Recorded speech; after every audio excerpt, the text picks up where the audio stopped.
خدا یسم سے کہ زندہ بابرکت و جلالی نام میں آپ سب کو تحسین اور شکانہ کا سلام۔ خدا آپ کو بڑی برکت دے، آپ سب کو خداوند اپنے ہاتھ کے نیچے رکھے۔ اور اس کے علاوہ ہارون خان صاحب کا سلام ابوظہبی سے، اور اس وقت ہم خدا کے جلال کے لیے یہاں پر موجود ہیں۔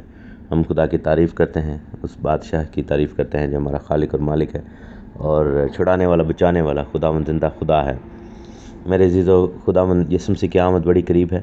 ہمیں ایک دوسرے کو انکریج کرنا اور تیار کرنا ہے، کیونکہ خداوند کی آمد کے لیے ہم سب مل کر تیاری کریں، کیونکہ ہم میں سے کوئی بھی پیچھے نہ رہے، یہی خداوند کی خواہش ہے۔ اور اگر کوئی پیچھے رہے گا تو وہ اس کی اپنی کمزوری کے باعث ہوگا۔ تو آئیے اپنے آپ کو خداوند کی حضوری میں لے کر چلیں اور تیار ہوں۔ لا اینڈ گریس یعنی کہ شریعت اور فضل کی تعلیم کا سلسلہ جاری ساری ہے۔ ہم نے اس میں مختلف باتوں کو سیکھا ہے۔ ہم نے پہلے 3 چیپٹر گلیشینز کے پڑھ لیے ہیں۔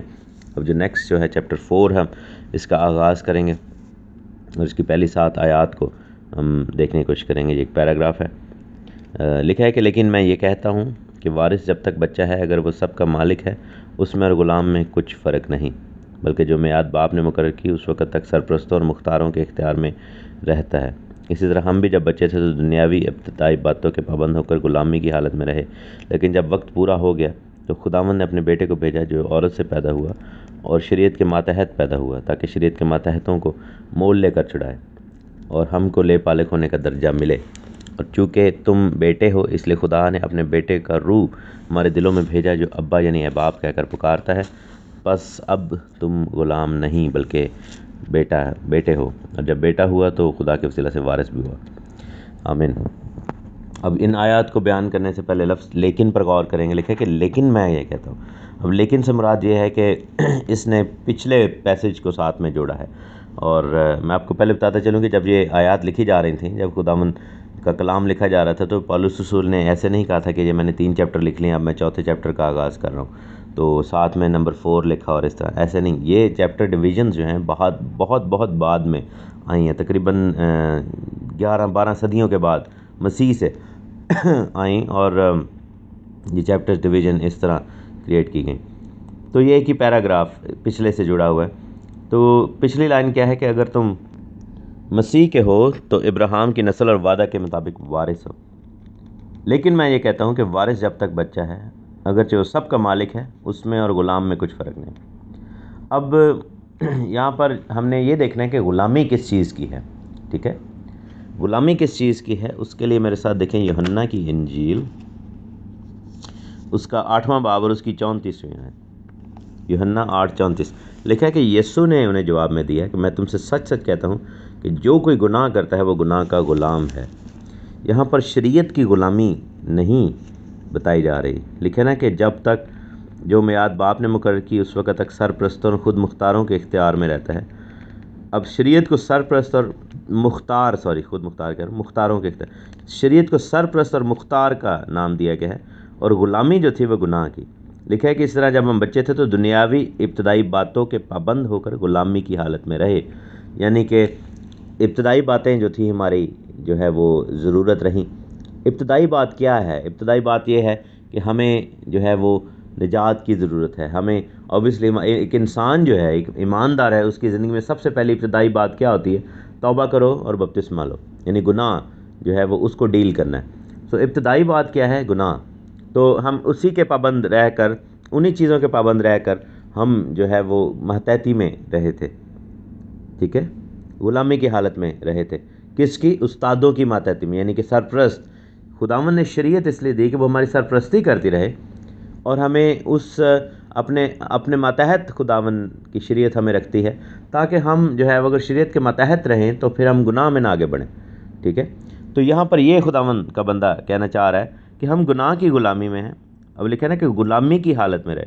لوگ چونکہ یہ چیپٹر کو صرف چیپٹر 4 سے پڑھتے ہیں، اس لیے پچھلے سے ریلیٹ نہیں کرتے، تو یہاں پر جو ہے وہ پرابلم آتی ہے۔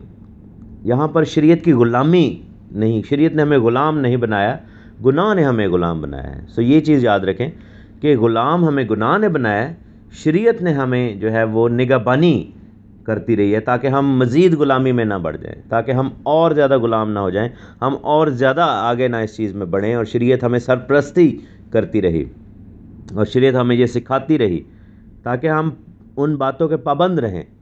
اور ابتدائی باتوں میں سب سے بڑی جو ابتدائی باتیں تھیں وہ قربانیوں کے حوالے سے تھی، کیونکہ جو ابتدائی چیزیں ہیں یعنی کہ سن اینڈ سنفلنس، خطا، ان چیزوں کو ڈیل کرنے کے لیے کیا تھا، خداوند نے احکام دیے کہ قربانیاں لے کر آؤ، اور تم اس کے مطابق کور ہوتے رہو گے سال بسال۔ ان قربانیوں کے باعث جو ہے وہ کورنگ چلتی رہی، ابتدائی باتیں۔ اب آگے کی باتیں کون سی ہیں؟ آگے کی باتیں جو ہیں وہ روحانی چیزیں ہیں، جیسے روح القدس کا بپتسمہ، روح کی نعمتیں برکتیں، وہ بھی ہم پا نہیں سکتے تھے۔ اور آپ یہ دیکھیں کہ پرانے عہد نامہ میں صرف 1 یا 2 یا 3 نبی ایسے ہوا کرتے تھے جو اس طرح کی برکتوں کے اندر چل رہے تھے، لیکن وہ پرماننٹلی نہیں چل پاتے تھے، وقتی طور پر ان کو وہ چیزیں ملتی تھی تاکہ خداوند ان کو استعمال کر سکے، ٹھیک ہے۔ سو اس پیسج کو آپ یہ دیکھیں کہ لکھا ہے کہ جو میعاد باپ نے مقرر کی، یعنی کہ یسوع مسیح کے آنے کے وقت تک، کیونکہ یسوع مسیح کا آنا جو ہے وہ ہمیشہ اس کا فیصلہ باپ کی طرف سے ہوتا ہے۔ یہی بات خداوند یسوع مسیح نے کہی تھی سیکنڈ کمنگ کے والے سے بھی، کہ کوئی نہیں جانتا، کوئی یہ بات جو ہے وہ نہیں بتا سکتا سوائے باپ کے۔ دیٹ مینس کہ only the father holds the key to announce the coming of his son. یہی بات پہلی آمد پہ بھی اپلائی ہوتی ہے، دوسری آمد پہ بھی اپلائی ہوتی ہے کہ وہ میعاد جو ہے باپ نے مقرر کی، ٹھیک ہے۔ سو یسوع مسیح کا آنا باپ نے مقرر کیا۔ ہم ٹیکنیکلی وارث تھے آدم اور اس کی اولاد، لیکن کیونکہ لکھا نا کہ اپنی شبیہ پر پیدا کیا، لیکن ریالٹی میں یعنی ٹیکنیکلی ہم وارث تھے، ریالٹی میں ہم فالن تھے، ٹھیک ہے۔ تو ٹیکنیکلی ہم وارث تھے یعنی مسیح کے آنے سے پہلے، ریالٹی میں جو ہے وہ ہم گرائے ہوئے تھے کیونکہ سب نے گناہ کیا اور جلال سے محروم تھے۔ ہم ریالٹی میں گناہ کی غلامی میں تھے، اور ہم ریالٹی میں توریت کی سرپرستی میں تھے، شریعت کی سرپرستی میں تھے، ٹھیک ہے۔ اس سے زیادہ کلیئر ہم نہیں کر سکتے۔ یعنی کہ میعاد جو تھی باپ نے مقرر کی تھی کہ بیٹا فلاں ٹائم پہ آئے گا، جو کہ آج سے 2000 سال پہلے، یعنی کہ آدم کی پیدائش سے 4000 سال کے بعد آئے گا۔ تب تک جو ہے وہ یہ چیزیں ان پلیس تھیں کہ گناہ کی ہم غلامی میں تھے۔ ٹیکنیکلی ہم یعنی کہ ہمارا جو سٹیٹس تھا وہ وارث کا تھا، لیکن ہم سے وہ چھن چکا ہوا تھا اور ہم گناہ کی غلامی میں تھے، اور ہماری مختاری کے لیے، ہماری سرپرستی کے لیے خداوند نے اپنے کلام کو، اپنی شریعت کو ہمیں دیا، ٹھیک ہے۔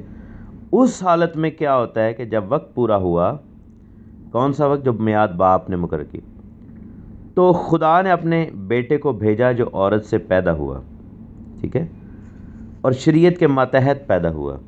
اب اس چیز کو بھی آپ غور سے سنیں، اس پوائنٹ کو بھی لکھا ہے کہ شریعت کے ماتحت پیدا ہوا خدا نے۔ بہت سارے لوگ کہتے ہیں کہ دیکھیں بات یہ ہے کہ یسوع مسیح نے متی 15 باب میں جو کہا کہ میں شریعت کو پورا کرنے آیا ہوں، شریعت کو توڑوں گا نہیں، تو یہ باتیں اس لیے کر رہے تھے کیونکہ وہ تب تک شریعت کے ماتحت تھے اور تب تک صلیب نہیں ہوئی تھی۔ جیسے ہی صلیب ہو گئی تو شریعت کی ماتحتی ختم ہو گئی، تو یسوع بھی شریعت کے ماتحت نہیں رہا تو ہم بھی نہیں رہے، ٹھیک ہے۔ تو اس لیے پولس رسول نے آ کر نیکسٹ سٹیج بیان کی، یہ ہماری ایک تعویل ہے۔ لیکن اس کا جواب اگلی آیت میں لکھا ہے کہ یسوع بھی شریعت کے ماتحت پیدا ہوا تاکہ شریعت کے ماتحتوں کو مول لے کر چھڑا لے اور ہم کو لے پالک ہونے کا درجہ ملے۔ اب بات یہ ہے کہ یسوع شریعت کے ماتحت پیدا ہوا اور یسوع نے اپنی جان دی، اور کن کو وہ چھڑا رہا ہے؟ وہ لوگ جو شریعت کے ماتحت ہیں، ٹھیک ہے۔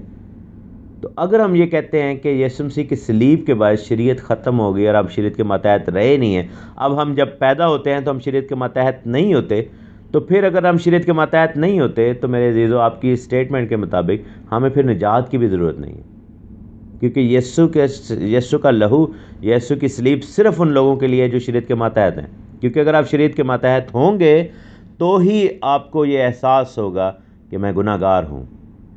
میرے عزیز، میرے بہن، میرے بھائی، جس دن آپ خداوند کے خادم، کسی ایونجلسٹ، کسی پاسٹر کے سامنے جا کر یہ کہتے ہیں یا اپنے دل میں، اپنے کمرے میں بند ہو کر یہ اقرار کرتے ہیں کہ اے خداوند میں گناہ گار ہوں اور میں یسوع مسیح کو اپنا نجات دہندہ ایکسیپٹ کرتا ہوں، اپنے گناہ کا اقرار کرتا ہوں، وہ اقرار بیسیکلی اس چیز کا اقرار ہوتا ہے کہ میں شریعت کے ماتحت ہوں، ٹھیک ہے۔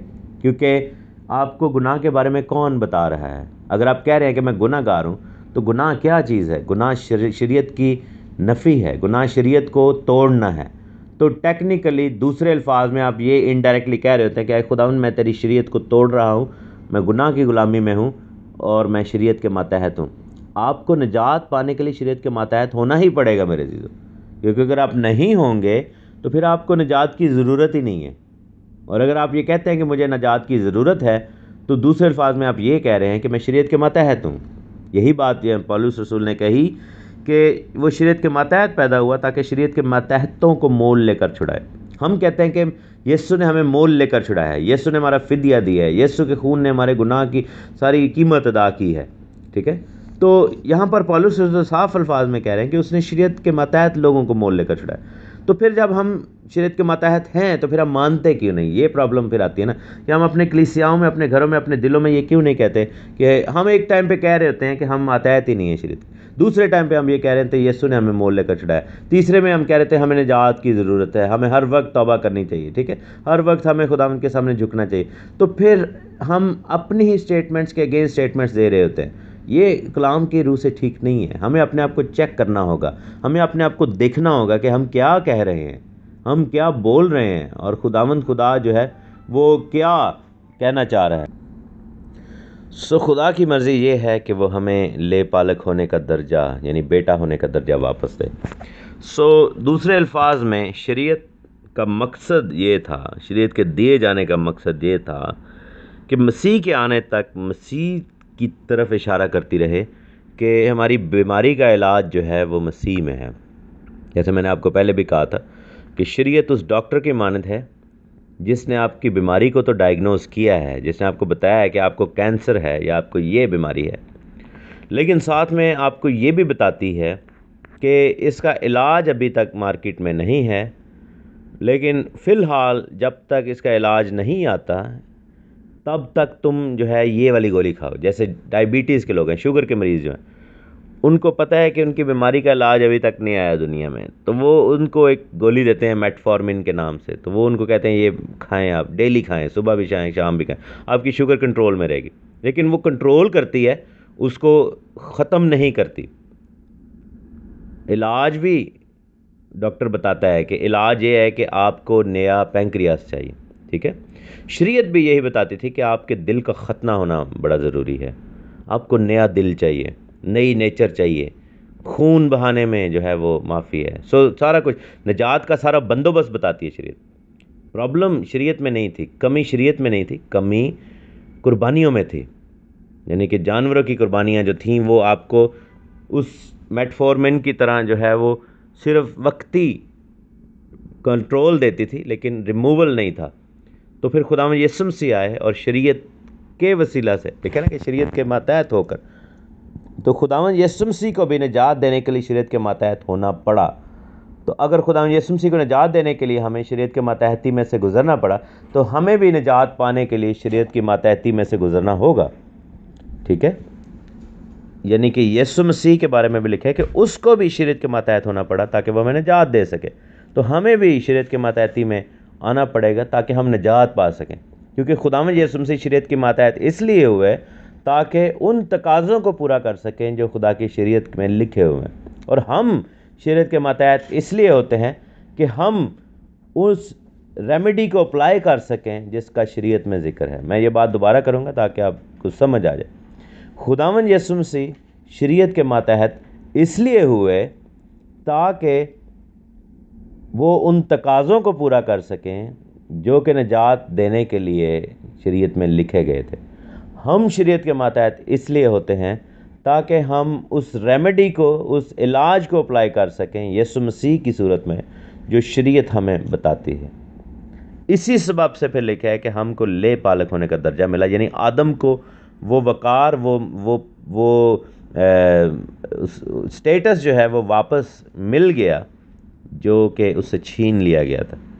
اور پھر لکھا ہے کہ چونکہ تم بیٹے ہو اس لیے خدا نے اپنے بیٹے کا روح ہمارے دلوں میں بھیجا جو ابا یعنی اے باپ کہہ کر پکارتا ہے۔ ہاللیلویہ۔ اب پاک روح کو یہاں پر بیٹے کا روح بھی کہا گیا ہے، ٹھیک ہے۔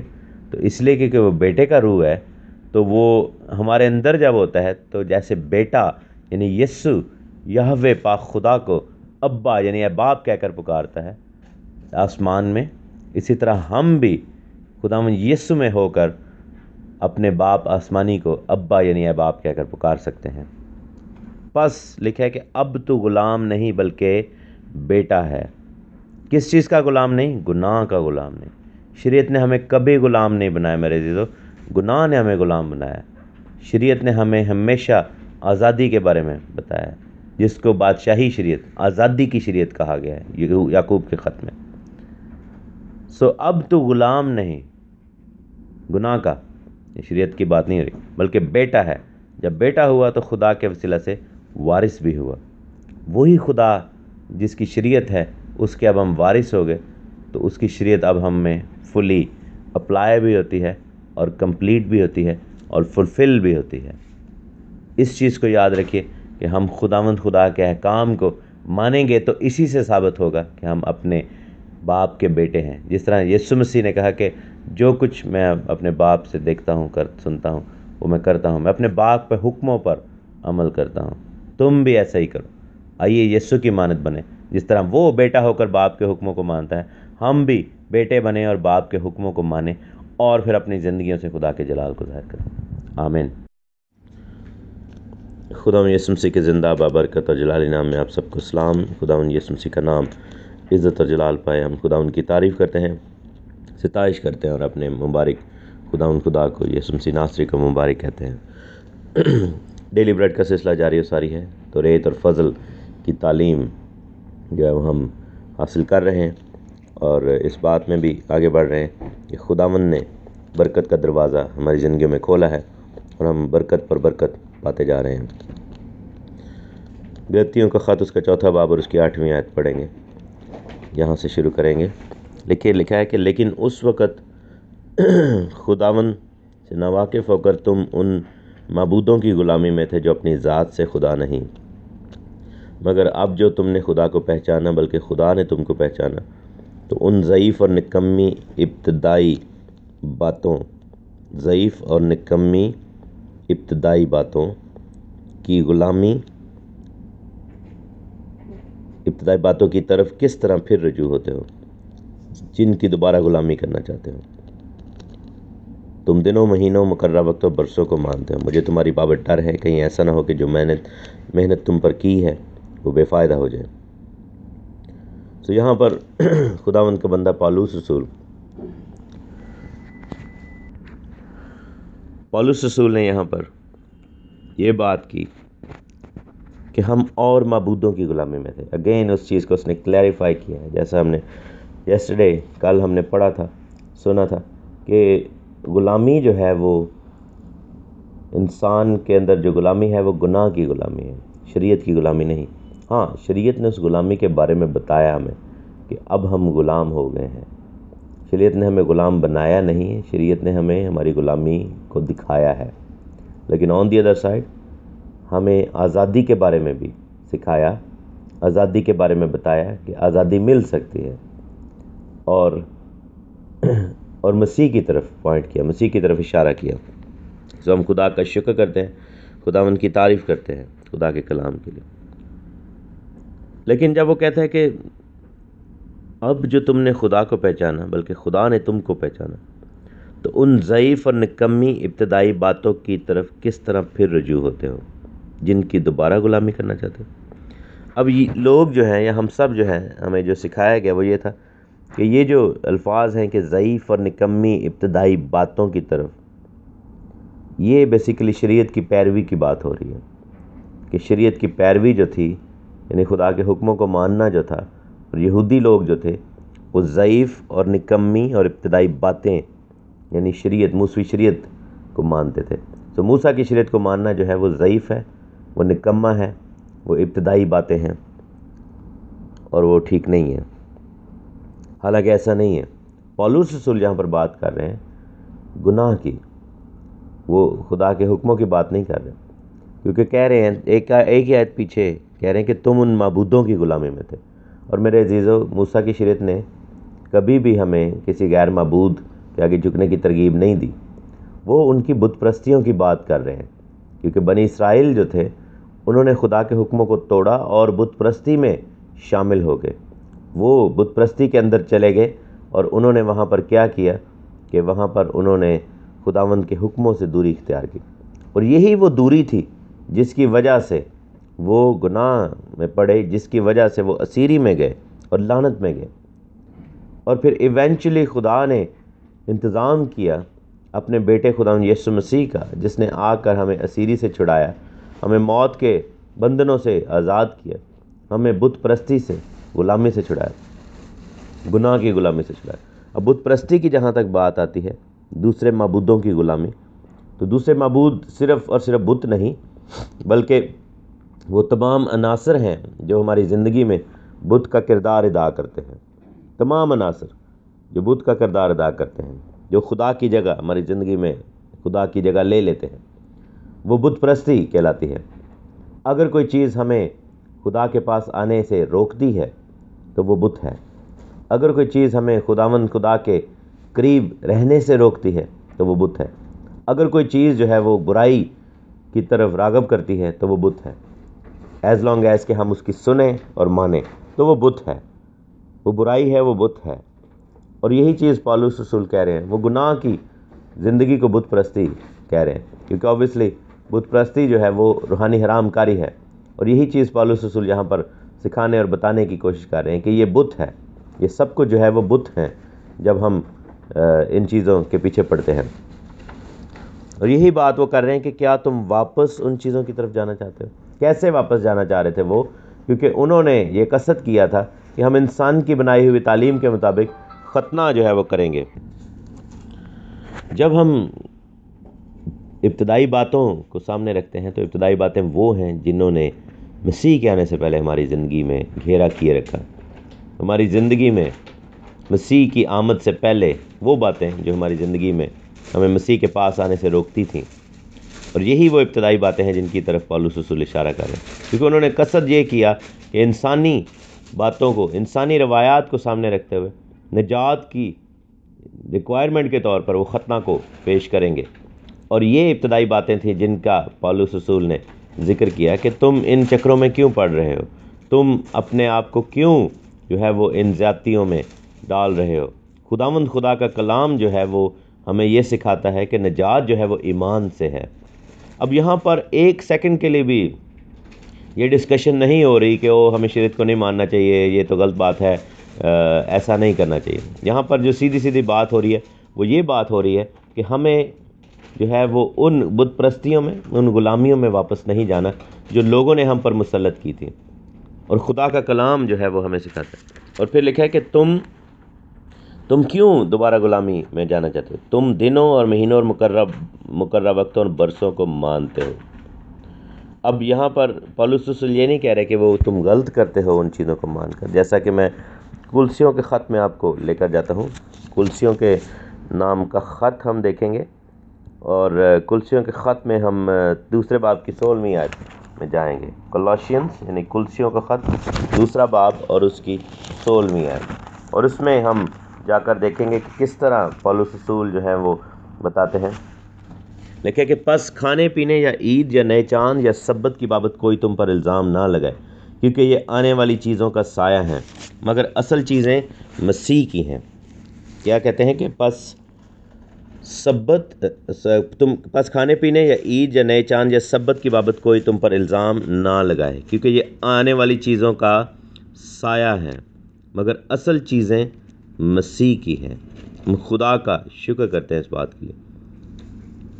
اب یہاں پر پالوس رسول نے یہ بات کی ہے کہ اگر کوئی سبت منانا چاہے، اگر کوئی عید منانا چاہے، اور اگر کوئی خدا کے احکام کی تعمیل کرنا چاہے تو اس کو کوئی الزام نہ دے، کوئی اس کو غلط نہ کہے، کوئی اس کو یہ نہ کہے کہ بھائی تم غلط کر رہے ہو، تم کیوں جو ہے وہ ہمیں ان چیزوں کی طرف راغب کرتے ہو، کیونکہ وہ کہہ رہے ہیں کہ یہ آنے والی چیزوں کا سایہ ہے۔ اب اس آیت کو بھی غلط انٹرپریٹ کیا جاتا ہے، لوگ کہتے ہیں یہ تو سایہ تھا، اب وہ سایہ اٹھ گیا ہے، سایہ ختم ہو گیا۔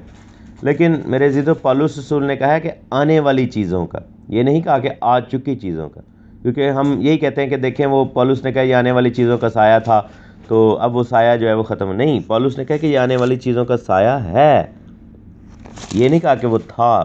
پالوس نے پاسٹ ٹینس میں بات نہیں کی، اس نے ماضی میں بات نہیں کی، اس نے کہا یہ آنے والی چیزوں کا سایہ ہیں، یعنی کہ وہ بھی چیزیں آئی نہیں ہیں، ابھی وہ چیزیں پوری نہیں ہوئی ہیں، کیونکہ بہت ساری جو باتیں ہیں، ابھی تو سبت کا جو ہے وہ فلفلمنٹ نہیں ہوئی ہے، سبت تو پوری ہونی ہے، سبت کا فلفلمنٹ جو ہے وہ 1000 سالہ بادشاہی میں ہوگا۔ تو یہی پالوس رسول کہہ رہے ہیں کہ یہ چیزیں ابھی آنی ہیں اور یہ سایہ ہیں، لیکن ان کی فلفلمنٹ جو ہے وہ ہمیں کب نظر آئے گی؟ جب خداوند یسوع مسیح آ جائیں گے، تب ان کی فلفلمنٹ تب ان کا پورا ہونا ہمیں نظر آئے گا، اور تب صحیح طور پر جا کر یہ چیزیں جو ہیں وہ پوری ہوں گی۔ سو ہمیں خدا کا شکر کرنا ہے، شکر گزاری کے ساتھ، اور یہی چیز جو ہے غلطیوں میں وہ کر رہے ہیں کہ تم ان چیزوں کو مانتے ہو، سبتوں کو، دنوں کو، مہینوں، مقررہ وقتوں اور برسوں کو مانتے ہو۔ یعنی کہ پالوس رسول کا یہ کہنے کا مطلب ہے یہاں کا کہ ہمیں چونکہ معلوم ہے ان سب چیزوں کا، تو پھر تم کیوں جو ہے وہ پرانی باتوں کے چکر میں پڑ رہے؟ یعنی کہ سبتوں، عیدوں اور مقررہ وقتوں اور مہینوں اور دنوں کو ماننے کے سبب سے ہمیں سچائی کا پتہ چلنا چاہیے، ہمیں خدا کے کلام کا اور اس کی فلفلمنٹ کا پتہ چلنا چاہیے، کیونکہ جب ہم فسح کی عید کو مناتے ہیں تو ہمیں پتہ ہی چلنا چاہیے کہ فسح کا برہ جو ہے وہ مسیح ہے، اور فسح کے برہ کے سبب سے ہمیں نجات ملتی ہے، ختنہ کے سبب سے نہیں۔ تھرو آؤٹ جو ہے وہ ٹاپک ختنے کا ہی چل رہا ہے، اور یہی چیز پالوس رسول بار بار لوگوں کو بتانے اور سکھانے کی کوشش کر رہے ہیں کہ فسح کا برہ ہمارے لیے دنوں، عیدوں کے اندر جو ہے پیغام ہے کہ نجات کس طرح ایمان سے ملتی ہے، اور یہی چیز وہ بار بار کہہ رہے ہیں کہ مجھے تمہاری بابت ڈر ہے کہ کہیں ایسا نہ ہو کہ جو محنت میں نے تم پہ کی ہے وہ محنت جو ہے وہ بے فائدہ ہو جائے۔ اور میرے عزیزو، یہی چیزیں بعض اوقات زندگی میں آتی ہیں کہ گناہ جو ہے جب ہماری زندگی میں آتا ہے، بدی ہماری زندگی میں آتی ہے، تو وہ ہمیں خدا کے احکام کی پیروی سے روک دیتی ہے۔ بدی جب ہماری زندگی میں آتی ہے تو وہ ہماری زندگی میں ایسا اثر کرتی ہے کہ بدی ہمیں ترغیب دیتی ہے کہ ہم خدا کے حکموں کو نہ مانیں۔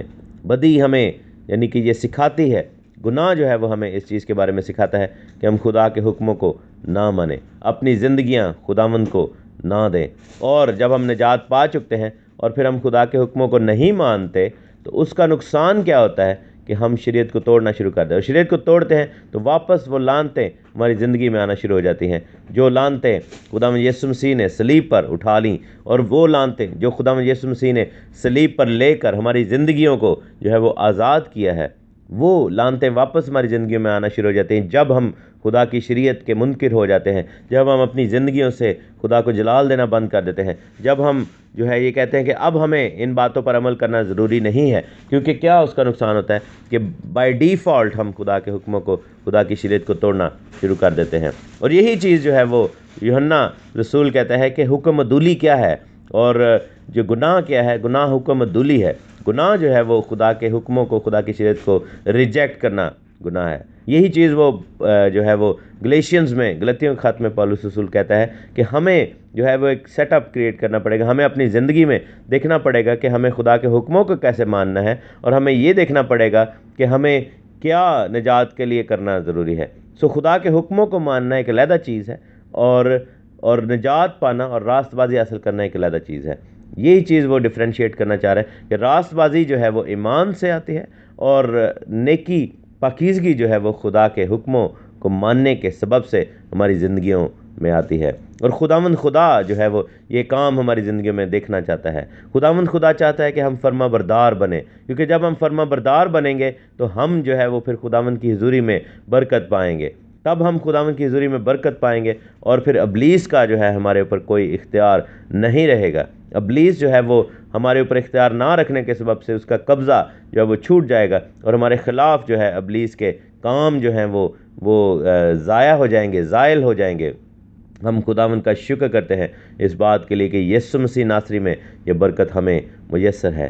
جس طرح یسوع نے ایمان کے سبب سے ہمیں نجات بخشی ہے، اسی طرح یسوع کے چال چلن کو دیکھتے ہوئے، یسوع کے نقش قدم پر چلتے ہوئے ہمیں اعمال کے سبب سے بھی یہ ظاہر کرنا ہے کہ خداوند یسوع مسیح ہمارے اندر بستا ہے، اور خداوند یسوع مسیح ہمارے اندر رہتے ہیں۔ ہم خدا کا اس بات کے لیے شکر کرتے ہیں، خداوند کی تعریف کرتے ہیں۔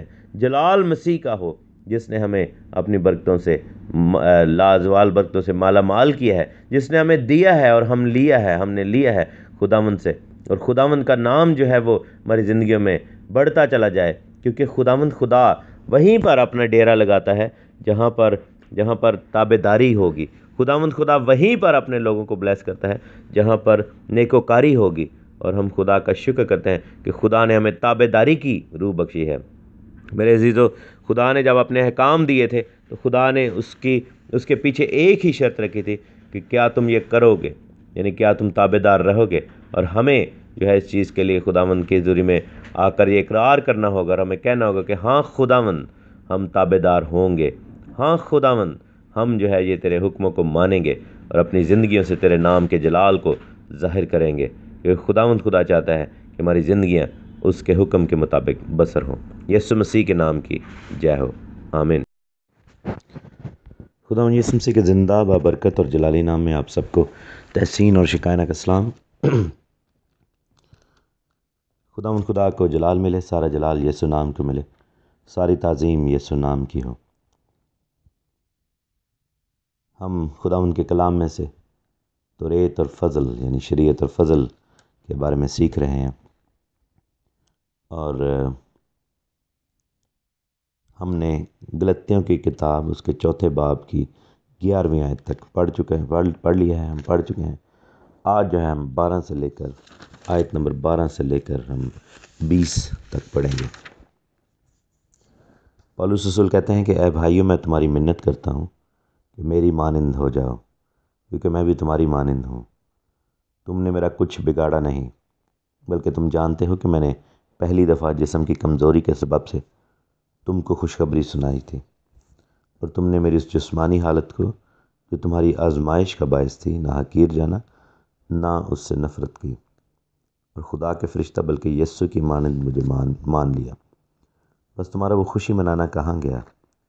میں تمہارا گواہ ہوں کہ اگر ہو سکتا تو تم اپنی آنکھیں بھی نکال کر مجھے دے دیتے۔ تو کیا تم سے سچ بولنے کے سبب سے میں تمہارا دشمن بن گیا؟ وہ تمہیں دوست بنانے کی کوشش تو کرتے ہیں، مگر نیک نیتی سے نہیں، بلکہ وہ تمہیں خارج کرانا چاہتے ہیں تاکہ تم انہی کو دوست بنانے کی کوشش کرو۔ لیکن یہ اچھی بات ہے کہ نیک امر میں دوست بنانے کی ہر وقت کوشش کی جائے، نہ صرف اسی وقت جب میں تمہارے پاس موجود ہوں۔ اے میرے بچوں، تمہاری طرف سے مجھے پھر جننے کے سے درد لگے ہیں، جب تک کہ مسیح تم میں صورت نہ پکڑ لے۔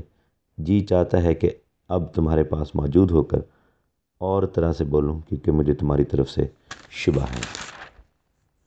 اب یہاں پر پولس رسول جو ہے وہ اس پوائنٹ پر لے کر آتے ہیں غلطیوں کی کلیسیا یا گلیشینز کے لوگوں کو، غلطیہ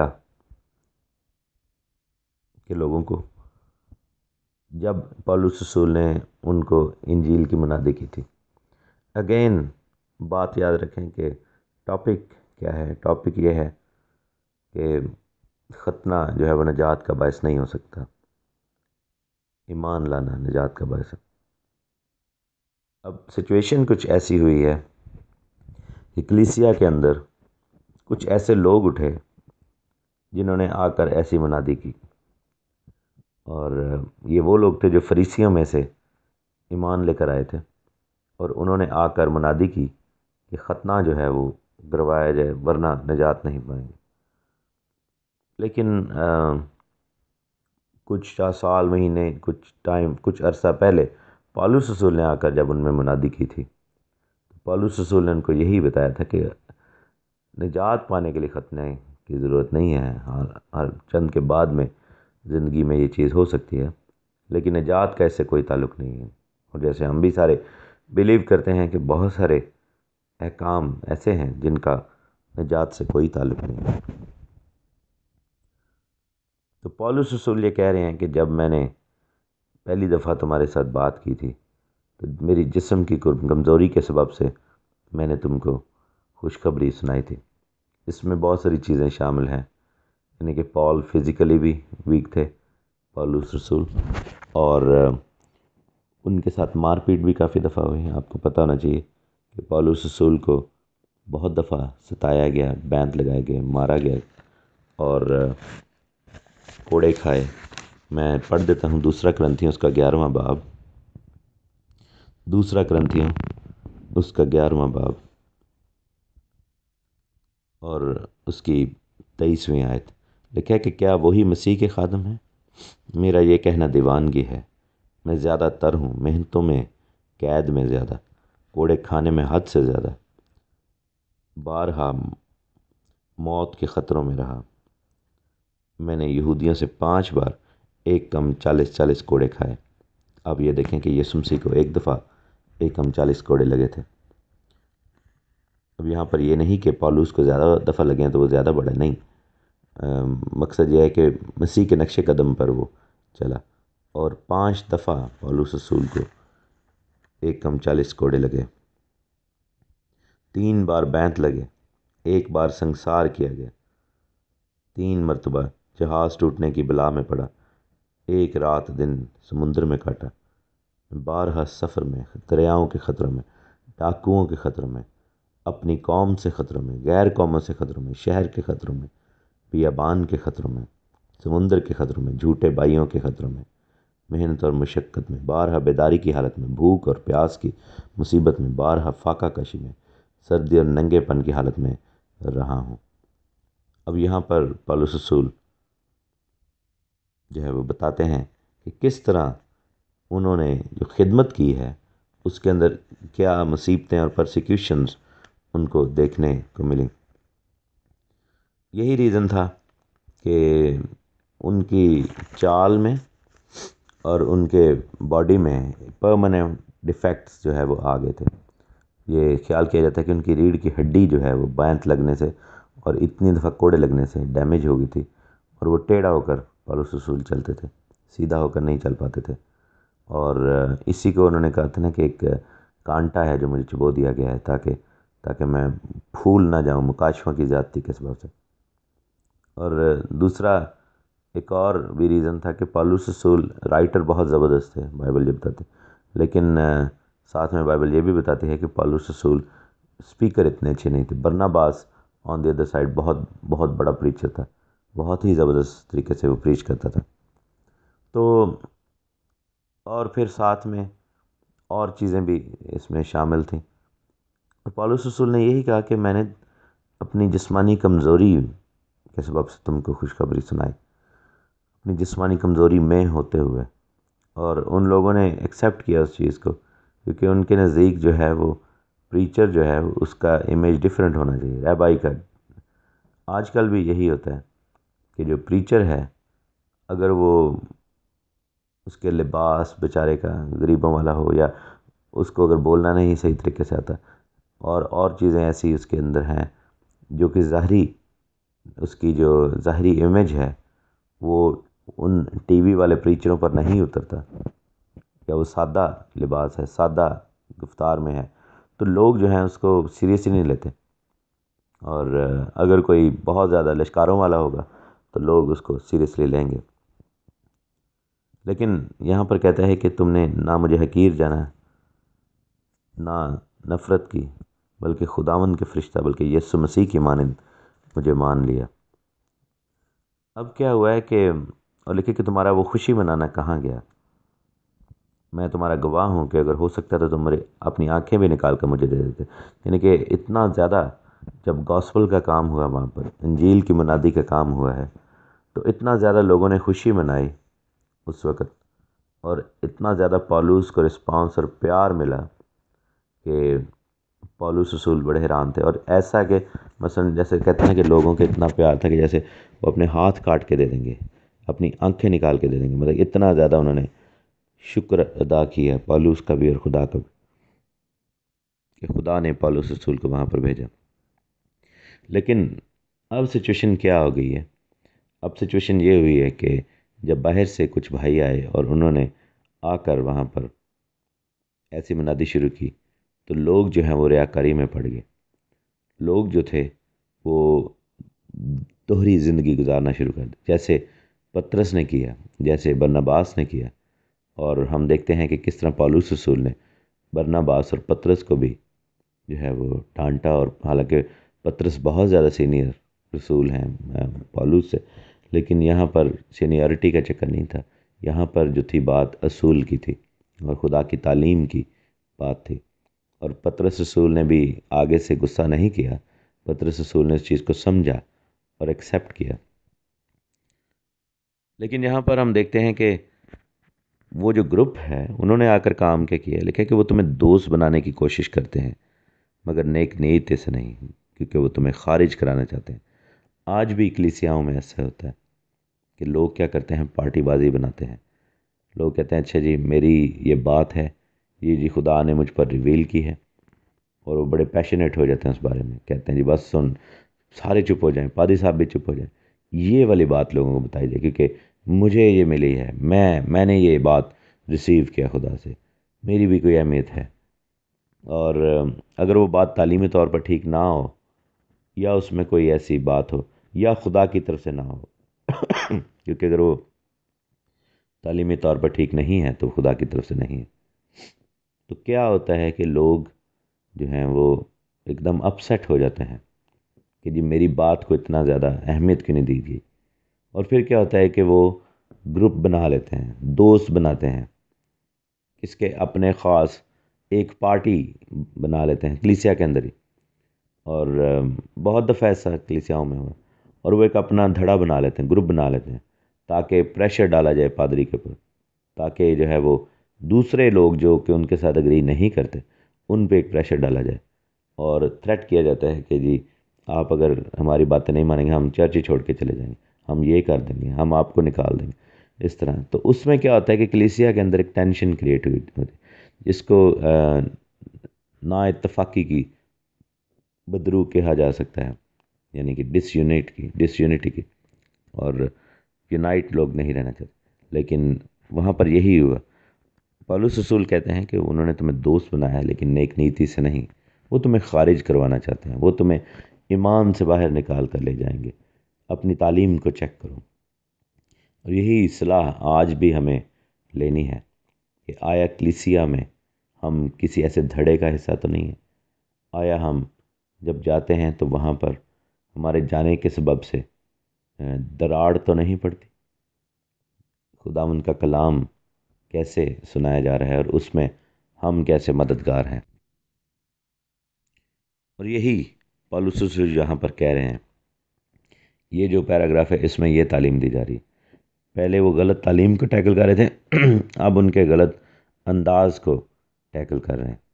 ہمیں بھی اپنی کلیسیاؤں میں دونوں چیزوں کو چیک کرنا ہوگا، غلط تعلیم اور غلط تعلیم پھیلانے والے، ان کا انداز، اور ایک دوسرے کو ہمیں بتانا چاہیے کہ نہیں میرے عزیز دوست یہ غلط ہے۔ پرابلم کہاں پر آتی ہے؟ جب ہم غلط کو غلط نہیں کہہ سکتے۔ لوگ جو ہیں وہ بندھے ہوتے ہیں مختلف پریشرز کے نیچے۔ میں نے دیکھا ہے اپنی زندگی میں کہ اگر کوئی کسی کا مخالف ہے، جیسے فرض کریں میں ایک بات کہہ رہا ہوں اور کوئی میرا مخالف ہے، وہ مجھے پسند نہیں کرتا، اور کوئی تیسرا بندہ جو ہے وہ غلط بات کرے، لیکن چونکہ وہ آپس میں دوست ہیں اور وہ دونوں مجھے پسند نہیں کرتے، وہ شخص جو مجھے پسند نہیں کرتا وہ اس کو بھی غلط نہیں کہے گا، صرف اس وجہ سے کہ وہ ایک دوستی رکھنا چاہتے ہیں، وہ ایک الائنس قائم رکھنا چاہتے ہیں۔ ایسا بہت دفعہ ہوتا ہے زندگی میں، اور اس چیز کو ہم نے اپنی زندگی میں سے نکالنا ہوگا، کیونکہ یہی چیز جو ہے وہ کلیسیا میں غلط تعلیموں کا سبب بنتی ہے۔ جب اپنی پارٹی کا بندہ غلط بات بھی کر رہا ہو تو اس کو لوگ غلط نہ کہیں، اور دوسری پارٹی کا بندہ صحیح بات بھی کر رہا ہو تو لوگ اس کو غلط ہی کہتے رہیں، یہ جو ہے یہ بہت بری بات ہے۔ اور یہی چیز پالوس رسول یہاں پر کہہ رہے ہیں کہ وہ تمہیں خارج کروانا چاہتے ہیں۔ دوستی تو تم کر رہے ہو لیکن دیکھ کے، کیونکہ وہ تمہیں خارج کروا دیں گے کلیسیا میں سے بھی اور ایمان میں سے بھی۔ اور یہاں پر پالوس رسول بہت فکر مند ہوئے، اور انہوں نے کہا کہ مجھے تمہاری طرف سے پھر جننے کیسے درد لگے ہیں، جب تک کہ مسیح تم میں صورت نہ پکڑ لے، جی چاہتا ہے کہ میں تمہارے پاس موجود ہو کر اس طرح سے بولوں، اور طرح سے بولوں، یعنی کہ غصے سے، پیار سے ان کو سمجھانے کی وہ کوشش کر رہے ہیں، اور وہ کہہ رہے ہیں کہ میرے دل کا تمنا تمہارے پاس ہوتا، تاکہ جو ہے وہ تمہارے اندر یہ خرابی، یہ بگاڑ نہ پیدا ہو، اور مجھے تمہاری طرف سے شبہ ہے، یعنی کہ مجھے ڈر ہے۔ ایک اور چیز بھی پالوس رسول دیکھ رہے ہیں کہ جب یہ چیزیں، جب یہ دوستیاں، جب یہ دھڑے بازی وہاں پر ہوئی ہے تو ان لوگوں نے پالوس رسول سے کنارہ کشی کی۔ یہ بھی ایک بات وہاں پر ہم دیکھنے کو ملتی ہے کہ ان لوگوں نے پالوس رسول سے کنارہ کشی کی، انہوں نے اس کو اوائڈ کرنا شروع کر دیا، اور تاکہ یہ خدا کا خادم جو ہے یہ ہمیں چیک نہ کر سکے، یہ ہمیں صلاح نہ دے سکے. بیچ میں سے ان کو پتہ تھا کہ وہ غلط ہیں، یا ایٹ لیسٹ ان کو یہ پتہ تھا کہ وہ پالوس رسول کی جو تعلیم انہوں نے پالوس رسول سے پائی کلام کی، اس سے ہٹ گئے ہوئے ہیں. تو بیچ میں سے وہ پتہ تھا، ان کو چور تھا دل میں، اور یہی ہوا کہ انہوں نے پالوس رسول کو اوائڈ کیا. اور یہی بات پالوس رسول کہہ رہے ہیں کہ پہلے تو تمہاری خوشی اتنی زیادہ تھی کہ تم نے اپنی آنکھیں تک نکال کر میرے حوالے کرنے کا قصد کیا، لیکن جو ہے اب وہی آنکھیں تم اب چراتے ہو. تو یہ ایسا اگین ایسا بھی ہوتا ہے کلیسیاؤں میں، جب یہ دھڑے بازیاں ہوتی ہیں تو وہی لوگ جو ایک دفعہ کھڑے ہوتے ہیں ایک دوسرے کے ساتھ پیار اور محبت میں، وہی لوگ اوائڈ کرنا شروع کر دیتے ہیں اور آپ سے کمیونیکیشن نہیں رکھتے. یہ چیز بھی نہیں ہونی چاہیے. اور کمیونیکیشن گیپ جو ہوتا ہے کلیسیاؤں میں، وہی غلط تعلیمات کا، ان کو پھیلانے کا اور غلط چیزوں کے لائے جانے کا سبب بنتا ہے. نا اتفاقی جو ہے وہ اس کو لانے کا سبب بنتا ہے. سو میرے عزیزو، اس پیسیج میں سے ہم نے یہی سیکھا ہے کہ ہمیں غلط تعلیموں میں نہیں پڑھنا، ہمیں نا اتفاقی میں نہیں پڑھنا. اور ایسا کوئی چیز اگر ہو تو اس کا پیٹرن ایسے ہی ہوگا کہ لوگ جو ہیں اپنی دوستیاں کلیسیاؤں کے اندر سیپریٹلی بنانا شروع کریں گے، اور لوگ جو ہیں وہ ایک دھڑا کریٹ کرنے کی کوشش کریں گے. جب ایسا ہوتا ہے تو دیٹ مینس کہ رانگ تھنگ، یہ غلط تعلیم اس کے بعد آئے گی ان زندگیوں میں، اور پھر خدا جو ہے وہ عزت اور جلال نہیں پائے گا. تو ہمیں جو ہے وہ ان چیزوں سے بچنا ہے، اپنی زندگی میں خدا ان کے نام کو جلال دینا ہے. آمین. خدا یسوع مسیح کے زندہ بابرکت اور جلالی نام میں آپ سب کو تحسین و شکرانہ کا سلام. خدا آپ کو بڑی برکت دے. یسوع مسیح کا نام اونچا کیا جائے. ہمارے خداوند یہوشوا مسیح خدا کی تعریف و سارا جلال خداوند کے نام کو ملے، ساری تعظیم اسی کی ہو. ہم خداوند کی تعریف کرتے ہوئے آتے ہیں خداوند کی حضوری میں، اور اپنے جلال کے بادشاہ کو مبارک کہتے ہیں. ہاللیلویہ. شریعت اور فضل کے حوالے سے ہم پڑھ رہے ہیں.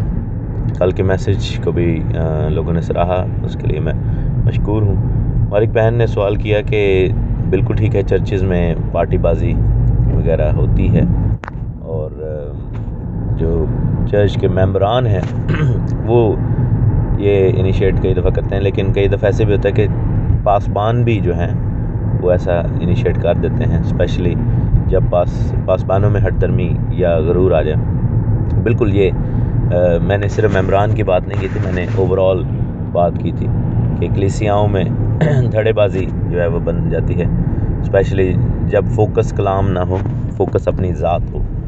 تو اگر فوکس کلام پہ رہے گا تو پھر اپنی ذات فوکس میں نہیں ہوگی اور خداوند کے نام کو جلال ملتا رہے گا. لیکن اگر ہم ذاتی انات، ذاتی مسائل، ذاتی چیزیں، ہر چیز میں کو سامنے رکھ کے کریں گے تو پھر دھڑے بازیاں بننا شروع ہو جائیں گی. یہ میرے ساتھ ہے، یہ میرے مخالف ہے، ایسی بات ہے. اور اس بہن نے اپنے کلیسیا کے حوالے سے بتایا کہ وہاں پر کس طرح خداوند کے خادم جو تھے وہ ناانصافی کرتے تھے، اور کلام جو ہے وہ 1.5 گھنٹے کا کلام اگر ہوتا تھا تو اس میں سے گھنٹہ سوا گھنٹہ وہ اپنی تعریفیں، اپنے گھرانے کی تعریفیں، اپنی باتیں، اپنے ایکسپیرینس، اپنی چیزیں بتاتے رہتے تھے، اور پھر آخری 15 منٹ میں کلام، اور کلام بھی جو تھا وہ لگا کے طنزیہ انداز میں سنانا. تو یہ چیزیں بھی خدا کو سخت ناپسند ہیں. سارے پاسبان ایسے نہیں ہیں، لیکن چند ایک ہیں ایسے، 1-2 کا میں بھی ایکسپیرینس کر چکا ہوں. تو خدا کے مذبح کو اپنے ذاتی مفاد کے لیے استعمال کرنا بھی غلط ہے. سو چاہے وہ ممبر ہو چاہے پاسبان ہو، اگر اس کے گفتار سے، اگر اس کی باتوں سے، اس کے کلام سے ڈویژن کریٹ ہوتی ہے یا نا اتفاقی آتی ہے تو پھر وہ چیز غلط ہے. یہی چیز پالوس رسول نے اس پیسیج میں سمجھانے کی کوشش کی تھی کہ تم دوستیاں آپس میں کر رہے ہو، تم آپس میں ایک نئے رشتے بنا رہے ہو، تو یہ سب کچھ جو ہے وہ ترقی کی خاطر ہونا چاہیے، ورنہ جو ہے وہ نقصان پیدا کرتا ہے. ہم آگے بڑھیں گے اور زندہ کلام میں سے دیکھیں گے غلطیوں کا خط، اس کا 4 باب اور اس کی 21ویں آیت سے لے کر آخر تک، باب کے آخر تک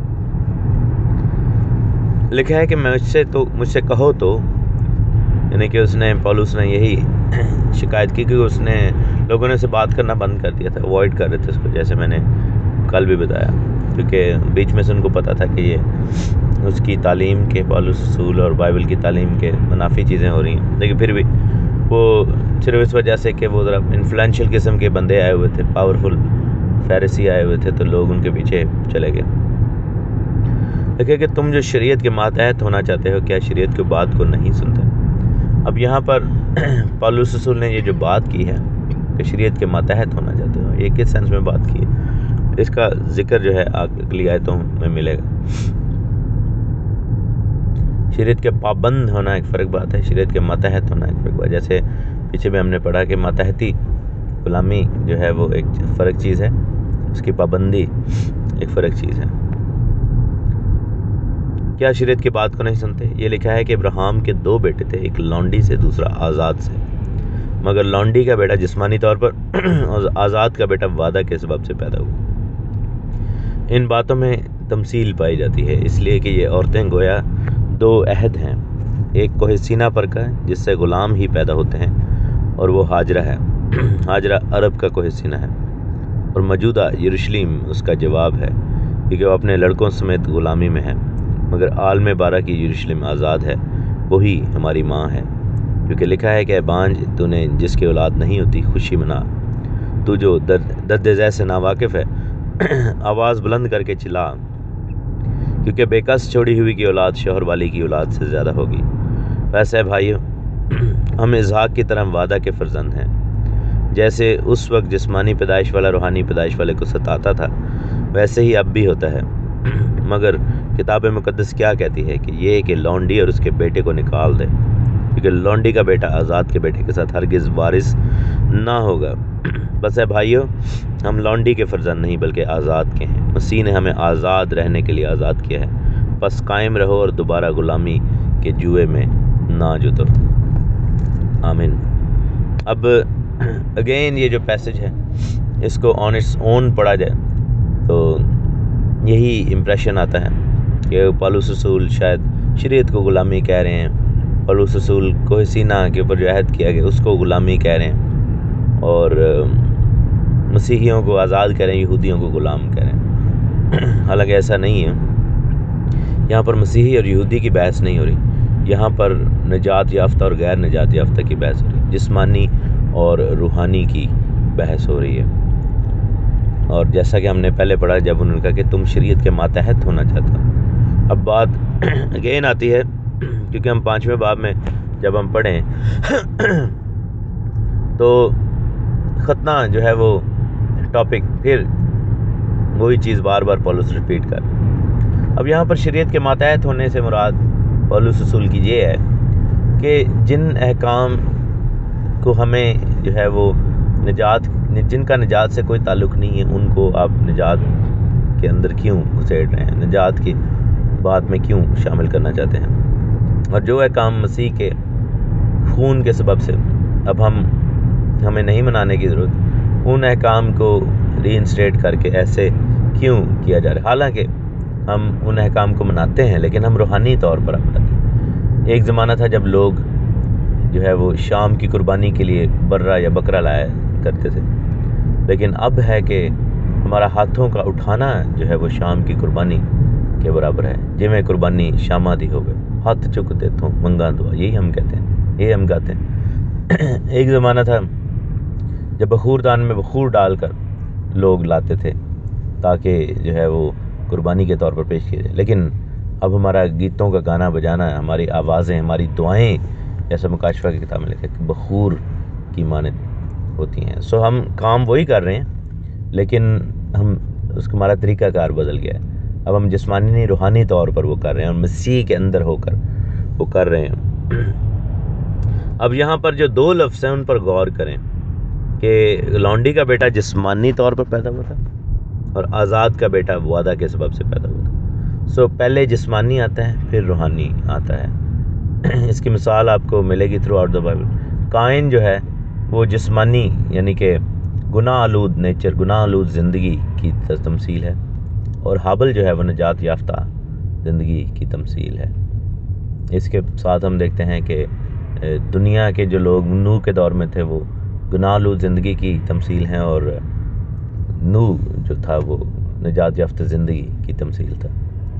نمرود جو تھا وہ گناہ آلود ہماری زندگی، پرانی انسانیت کی تمثیل ہے، اور ابراہیم جو ہے وہ اس کا ہم اثر تھا، وہ نجات یافتہ زندگی کی تمثیل ہے۔ یعقوب اور عیساؤ کا بھی یہی، اسماعیل اور اسحاق کا بھی یہی۔ عیساؤ پرانی انسانیت کو ظاہر کرتا ہے، اور یعقوب جو ہے وہ بورن اگین مسیحیت کو ظاہر کرتا ہے۔ یوسف کے بھائی جو ہے وہ پرانی انسانیت کو ظاہر کرتے ہیں، یوسف جو ہے وہ نئی پیدائش کو ظاہر کرتا ہے۔ سو یہ چیزیں جو ہے بائبل میں تھرو آؤٹ ہمیں نظر آتی ہیں۔ جاتی جولیت پرانی انسانیت کو ظاہر کرتا ہے، اور داؤد بادشاہ نئی انسانیت کو، بورن اگین مسیحیت کو ظاہر کرتا ہے۔ تو یہاں پر جنگ جو ہے وہ غلامی، جیسے میں نے پہلے بھی کہا تھا، غلامی کس کی ہے؟ جسمانیت کی غلامی ہے، جسمانی پن کی غلامی ہے، گناہ آلود زندگی کی غلامی ہے۔ اور یہی بات وہ کر رہا ہے کہ اگر تم نجات کو مشکل کر دو گے، اگر تم بیچ میں ایسے قوانین لے آؤ گے جن کا نجات سے لینا دینا نہیں، اور تم شرائط رکھنا شروع کر دو گے کہ نجات پانے کے لیے یہ کرنا ضروری ہے، نجات پانے کے لیے وہ کرنا ضروری ہے، ختنہ کروا لو، یہ کر لو، جسمانی نمود جو ہے وہ ظاہر کرو، اس طرح کے جو قوانین ہیں جن کو ماننے سے نجات تو نہیں ملتی، ان کو جو ہے وہ اب اپنی زندگی میں نجات کے لیے جو ہے وہ ضروری قرار دے دیں، تو پھر مسیح کی صلیب اور مسیح کا خون بہانا جو ہے وہ بے وقت ہو جاتا ہے۔ اور یہی وہ کہتا ہے کہ کوہ سینا، یہ دو عورتیں دو عہد ہیں، کوہ سینا پر کا جس سے غلام پیدا تھا، یعنی کیا ہوا تھا؟ کوہ سینا پر لوگوں نے یہ اقرار کیا تھا کہ وہ گناہ گار ہیں، اور اسی پہاڑ کے نیچے جو ہے وہ کیا ہوا تھا کہ بچڑا بنایا تھا، یعنی انہوں نے خدا کے کلام سے ہٹ کر، جبکہ انہوں نے وعدہ بھی کیا تھا کہ ہم خدا کے کلام کو مانیں گے، شریعت کو مانیں گے، انہوں نے ہٹ کر اپنے لیے ایک علیحدہ جو ہے وہ کام شروع کیا، اور وہاں سے جو ہے وہ پالوس یہی کہتا ہے کہ غلامی کا نشان تھا، وہ غلام پیدا ہوتے تھے۔ یہی کام ہم کرتے ہیں کہ جب ہم خدا کی اس شریعت کا انکار کر دیتے ہیں، ہم اس غلامی کے اندر چلے جاتے ہیں، اس بچڑے کی مانند ہم بھی ایک بچڑا بنا لیتے ہیں، ہم کہتے ہیں کہ نہیں، ہمارا خدا وہ نہیں ہے جو خدا شریعت دینے والا خدا، بلکہ اب ہمارے پاس یہ ہے۔ سو گولڈن کاف مومنٹ، جیسے ہم نے پہلے بتایا تھا کہ جب مسیحیت کے اندر بہت ساری بت پرستیاں شامل کی گئیں، وہ گولڈن کاف مومنٹ تھا، یعنی کہ مسیحیت کا سونے کا بچڑا وہ لمحہ تھا۔ اور لکھا ہے کہ موجودہ یروشلم اس کا جواب ہے، کیونکہ اپنے لڑکوں سمیت جو ہے وہ پرانی جو اولاد ہے، پرانی انسانیت جو ہے وہ غلامی میں ہے۔ عالم بالا کی یروشلم آزاد ہے اور ہماری ماں ہے، یعنی کہ مسیح نے ہمیں جنم دیا ہے اس نئے یروشلم کے تھرو، اس کلیسیا کے اندر۔ سو یہاں پر پولس رسول دو چیزوں کی بات کریں، لکھا ہے کہ جس طرح ہم اسحاق کی طرح وعدہ کے فرزند، یعنی کہ ہم وعدہ اور توبہ اور بپتسمہ کے وسیلہ سے جو ہے وہ نجات پا رہے ہیں، کسی حکم پر عمل کر کے، اپنے کسی ذاتی کام پر ہم نجات نہیں پائی۔ اور لکھا ہے کہ جیسے جسمانی پیدائش والا روحانی پیدائش والے کو ستاتا تھا، اب بھی ہوتا ہے، یہی ہوتا ہے۔ جیسے پولس نے کہا کہ ہائے اس موت کے بدن سے مجھے کون چھڑائے گا، پھر کہتا ہے کہ میرا ذہن جو ہے، میرا دماغ جو ہے، دل جو ہے، وہ خدا کی شریعت کو بہت پسند کرتا ہے، لیکن مجھے اپنے اعضاء میں ایک اور طرح کی شریعت نظر آتی ہے، جو کہ باغی شریعت ہے، جو کہ باغیانہ پن ہے، جو کہ گناہ آلود نیچر ہے، پرانی انسانیت ہے، جس کو کھینچ دینا ہے صلیب پر۔ اور یہی لکھا کہ اس نے کہا کہ یہ لونڈی اور اس کے بیٹے کو باہر نکال دے۔ سو لونڈی کا بیٹا آزاد کے ساتھ ہرگز وارث نہ ہوگا۔ یہی چیز جو ہے خدا ہمیں بتانا چاہ رہے ہیں، پولس رسول بھی یہی کر رہے ہیں کہ جب نجات پا چکے ہیں تو پھر ہمیں گناہ آلود زندگی کو اپنی زندگی میں نہیں لینا، ان چیزوں کے اس جوئے کو اپنے اوپر نہیں لینا جس کو ہم اتار چکے ہیں۔ اور جوا کب ہم اپنے اوپر لیتے ہیں؟